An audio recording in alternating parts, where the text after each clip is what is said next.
Estamos en la entrevista central de nuestro programa del día de hoy. Estamos hablando de un tema muy importante. El 29 de octubre se celebra a nivel mundial el Día Mundial del Ataque Cerebral. Para eso hemos invitado al doctor Julio Coelho, neurólogo, que nos ha acompañado ya en otros programas y años anteriores, hablando además de este mismo tema. Julio, muchas gracias por acompañarnos en este día. Por favor, gracias a ti y la oportunidad que nos das también de poder estar con tu público y más o menos llegarles en lo que es el lema de este año del ataque cerebral y la prevención. Es verdad, hemos venido hablando de este tema por su significación, por su importancia. Esto también lo hemos conversado en nuestros programas, se le nombraba de manera diferente. Hoy el patrón dice que debemos llamarle ataque cerebral. Claro. Pero ¿a qué le llamamos ataque cerebral? ¿Cómo definimos el ataque cerebral? Bueno, el ataque cerebral es un cuadro brusco, súbito, en el que se puede ver a la oclusión de una arteria, cuando se tapa una arteria o cuando se rompe una arteria. Bien. En términos generales, también podemos hablar de infartos cerebrales cuando puedan ocurrir otras alteraciones.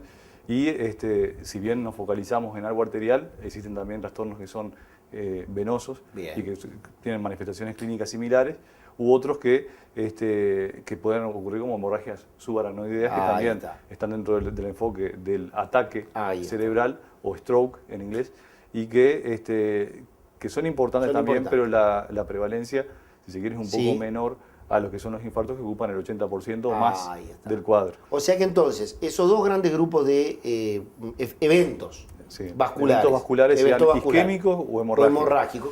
¿A qué le llamamos isquémico y a qué le llamamos hemorrágico para aquel público que no nos ha acompañado y no lo conoce? Bueno, por eso mismo. Isquémico es algo cuando se ocluye, cuando se tapa una arteria, y hemorrágico es cuando se rompe, para que quede claro. Y las manifestaciones clínicas que van a tener va a depender del sector que afecte. O sea, a nivel frontal, a nivel parietal, a nivel occipital, va a tener distintos síntomas clínicos.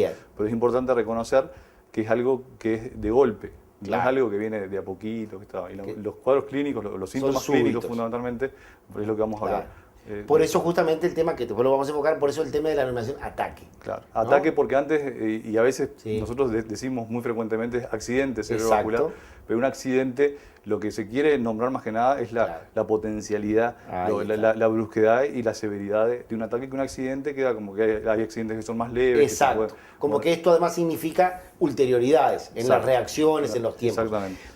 Julio, ¿por qué estamos hablando de hoy de este tema, el ataque cerebral? ¿Qué significa a nivel de la salud mundial el ataque cerebral? Bueno, fundamentalmente es por la severidad, los síntomas ocasionan una mortalidad extrema, una morbilidad, o sea, la discapacidad que puede llegar también es mayor.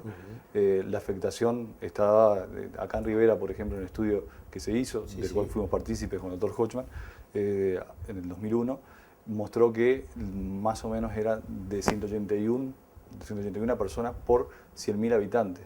Eso acá en Rivera. A nivel mundial es una de las causas potenciales después de los trastornos cardiovasculares de muerte, y tanto es así que en nuestro país el año pasado, según lo que habíamos visto, aumentaba en cuanto a la mortalidad a las enfermedades cardíacas. Hoy el lema es de 1 de cada 6 pacientes, de cada 6 personas en el mundo pueden tener ataques cerebrovasculares. Ahí está, le vamos a pedir a nuestro camarógrafo que le enfoque entonces este lema, que es el lema de este año del Día Mundial del Ataque Cerebral, 1 de cada 6. Así que en definitiva, 1 de cada 6 personas en el mundo tiene un ataque cerebral a lo largo de su vida. Sin duda que es un porcentaje muy alto. Es muy alto, y fundamentalmente, estamos acá por eso también. La función nuestra no es solo el tratamiento en el momento que tiene y las complicaciones que aparecen después, sino que también el enfoque de la medicina actual es la prevención. Es la prevención. Y la prevención de los factores de riesgo que pueden llegar a llevarlos. Dentro de eso, fundamentalmente, el adquirido más importante sin duda es la hipertensión arterial. Bien. Julio, estamos hablando de una enfermedad entonces con una enorme prevalencia, con una enorme cantidad de secuelas, cuando no muertes, como lo hemos dicho, una importante mortalidad. Y es necesario entonces de alguna manera empezar a conversar con nuestros televidentes sobre cuáles son las manifestaciones principales de la presentación de este ataque, como se ha dado de llamar, cerebral. Las manifestaciones es muy florido, tanto es así que, a diferencia de la parte cardíaca, que todo el mundo hoy en día, si hay un infarto cardíaco, ya tiene o sabe cómo reconocerlo a través del dolor en el pecho, la irradiación al brazo izquierdo, etc. A nivel neurológico, dadas las manifestaciones que puede tener va a depender del lugar que se ocluya la arteria, como dijimos, o que se rompa, puede dar distintas sintomatología clínica. Por ejemplo, trastornos motores que pueden afectar parte del cuerpo o pueden afectar todo el cuerpo, porque muchas veces en las variantes clínicas a veces se ocluye una arteria, pero puede ocluirse al mismo tiempo otra o en forma sucesiva, o puede afectar, por ejemplo, miembros inferiores y tener una brusca. Esto es lo más importante, sí. la instalación que es brusco, Claro, de un déficit motor, importante. de un trastorno sensitivo como hormigueos en las piernas, o hormigueos en el brazo o en la cara, desviación de los rasgos faciales, o puede tener trastornos a nivel visual. El paciente puede quedar en forma de golpe ciego o tener un trastorno en parte en un ojo. Puede tener también manifestaciones al hablar, con dificultad para hablar o para comprender. Y a veces, cuando la oclusión es total en la arteria, se da un cuadro muy florido en el cual el paciente tiene todos los síntomas, trastornos en la visión, trastornos para hablar, trastornos para movilizar el brazo. ¿Cuáles son los síntomas más frecuentes de estos que hemos hablado? Los síntomas más comunes por el territorio, que es la arteria silviana, que se ven generalmente son motores, ¿tá? O sensitivos, los motores con pérdida de fuerza de un lado, con trastornos también sensitivos, con hormigueos.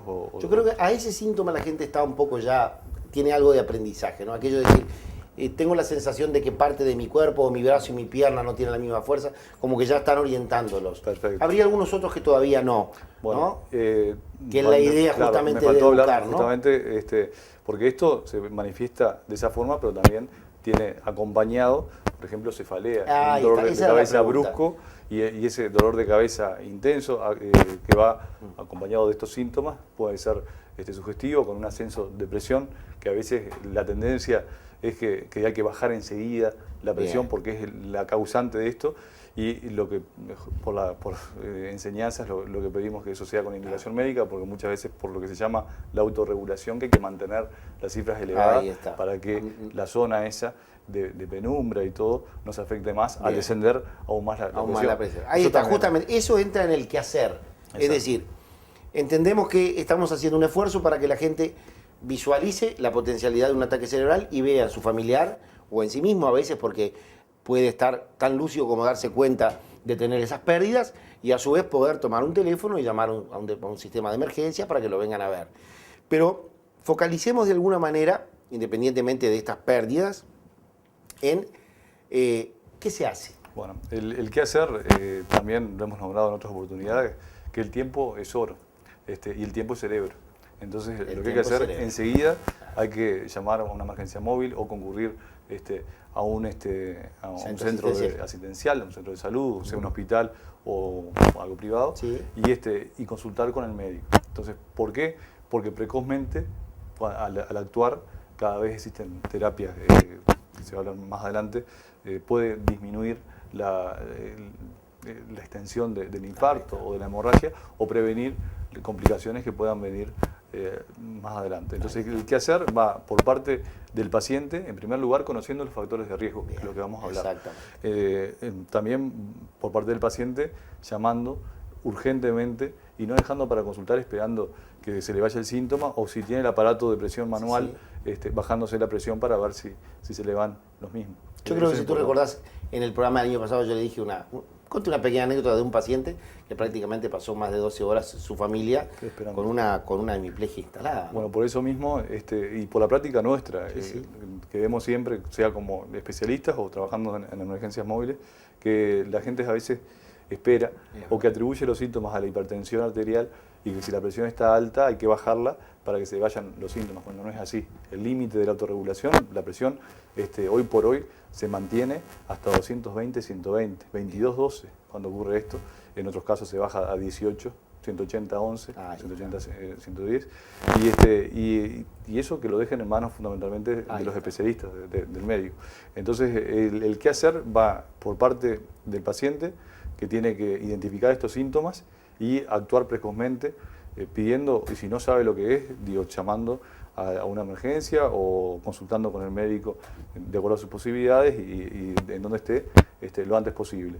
Por parte del médico, también actuar precozmente para tratar de prevenir las complicaciones y instruir el tratamiento lo más rápido posible. Claro. Y también va por parte de las autoridades Bien. y por parte de los gobernantes. Exacto. Digo que cada vez más Se hagan las campañas de centrarse educación, las ¿no? campañas de educación, y en ese sentido te trajimos un video Sí, sí. para que en todo el mundo lo que se está haciendo es en forma muy ilustrativa, con un lenguaje muy simple, tratar de explicarle que a veces nosotros por términos médicos es más complicado, nos vamos a un lenguaje científico o algo que no se entiende, entonces de concientizar a la población de que los síntomas se deben determinar o se deben detectarse precozmente, así como hablamos del infarto, determinar si la boca se le tuerce, si el brazo se le cae algo o si tiene dificultad para hablar, que llame enseguida para que de esa forma se pueda hacer un diagnóstico correcto y un tratamiento preciso. Julio, ha quedado muy claro. Vamos a compartir esta entrevista, queda mucho por hablar, quedan los factores de riesgo, el propio tratamiento de emergencia, el tratamiento posterior, pero vamos a compartir esta emergencia con el doctor Bernardo, este programa con el doctor Bernardo Hochman, al cual le haremos esta pregunta y haremos un dueto de neurólogos sobre este tema tan importante como el ataque cerebral. Agradecemos tu aporte, estaremos esperando para los temas que siempre son de importancia, siempre tenemos también los temas de las neuropatías degenerativas, las enfermedades de Alzheimer, que la gente siempre quiere saber mucho sobre eso. Otro tema del que no hemos hablado es el Parkinson, que también debemos hincarle el diente.